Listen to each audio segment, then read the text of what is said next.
Srpska pravoslavna crkva i vernici danas slave Petrovdan, praznik posvećen svetim apostolima Petru i Pavlu.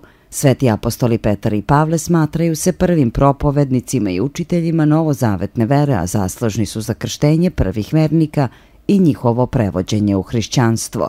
Sveti apostol Petar bio je ribar i prvi od učenika jasno izrazio veru u Isusa. Prema predanju, posle jedne njegove besede u Jerusalimu, u hrišćanstvo je prešlo oko 3000 ljudi. Lečio je bolesne, vaskrsavao mrtve, čak su se od senke njegove isceljivali bolesnici. Po zapovesti cara Nerona, Petar je osuđen na smrt, raspet je na krstu, ali glavom na dole jer je smatrao da je nedostojan da bude pogubljen na isti način kao Hrist. Sveti apostol Pavle prvo je bio farisej i progonio hrišćane, ali je potom prihvatio hrišćanstvo i postao jedan od najvećih propovednika. Pogubljen je u Rimu u vreme cara Nerona, kada je i apostol Petar. Prema narodnoj tradiciji, praznovanje Petrovdana započinje veče pre kada se pale lile, buktinje od mlade kore divlje trešnje ili breze na mestima gde se narod okuplja na trgovima i raskršćima, a simbolišu nekadašnje progone hrišćana. Petrovdan mnoge srpske porodice slave kao krsnu slavu. Ovim svecima posvećena je i crkva svetih apostola Petra i Pavla u Aranđelovcu, koja je danas obeležila hramovnu slavu. Preosvećeni episkop šumadijski gospodin Jovan služio je svetu arhijerejsku liturgiju uz sasluživanje svih arhijerejskih namesnika eparhije šumadijske.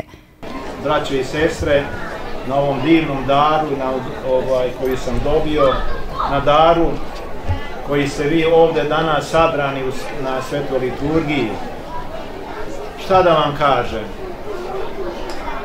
50 godina, samo ću vam jednu reći. Vaš vladika 50 godina služio je liturgiju i molio se i molim se, pa i vas molim da se molite za mene. Hvala vam da se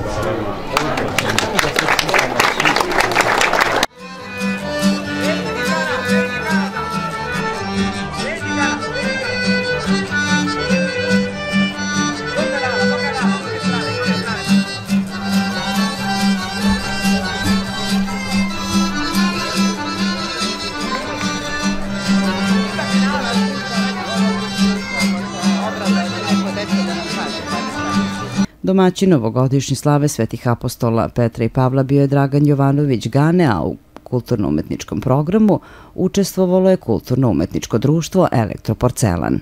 Kulturno-umetničko društvo Elektroporcelan će ulepšati Petrovdanske svečanosti ispred crkve svetih apostola Petra i Pavla u Aranđelovcu, kao što smo i navikli na ovaj svečan dan. Vidjet ćemo ih u nošnjama, u njihovim predivnim koreografijama. Šta će danas predstaviti, reći će nam Teodora, Boris i Iva. Teodora, sa kojom igrom ćete izaći danas pred publiku? Srbom iz Šumadije.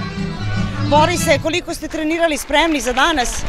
Pa dugo smo vežbali smo i za festival koji se održao u Turskoj, pa smo bili spremni za ovo. Ivo, posle Turske kako se čini nastupati u svom gradu? Pa čini se drugačije, imamo drugačiji osjećaj jer smo sa svojim narodom, bilo je jako lepo u Turskoj i tako. Šta ste tamo preneli ljudima iz Turske i svima oni koji su posjetili međunarodni festival, kako je Elektroporcelan predstavio Srbiju i kako Aranđelovac? Pa igrali smo Srbu, dok su stariji ansambli igrali neke druge igre i čini mi se da je bilo jako lepo, osvojili smo drugo mesto. To je za svaku pohvalu i sve čestitke. Ja moram da pitam, je li vruće danas u nošnji? Naravno da jeste, ali nama to ne smeta čim kad igramo, mi smo srećni kad igramo pred našim narodom i kad prenosimo kulturu. Moram da pitam kako je bilo i na koncertu pre neki dan? Pa bilo je lepo, imali smo jedini problem što nas je uhvatila kiša pa je morao da se prekine, pa ćemo vidjeti da zakažemo još jedan. Nakon Petrovdana gde ćemo moći ponovo da vas gledamo? Pa nadamo se 26. na Vašaru, ali nismo sigurni. Jeste spremni za Vašar? Naravno da jesmo, mi smo uvek spremni. I koja će se igra igrati iz 26. jula? Srba i Mačva.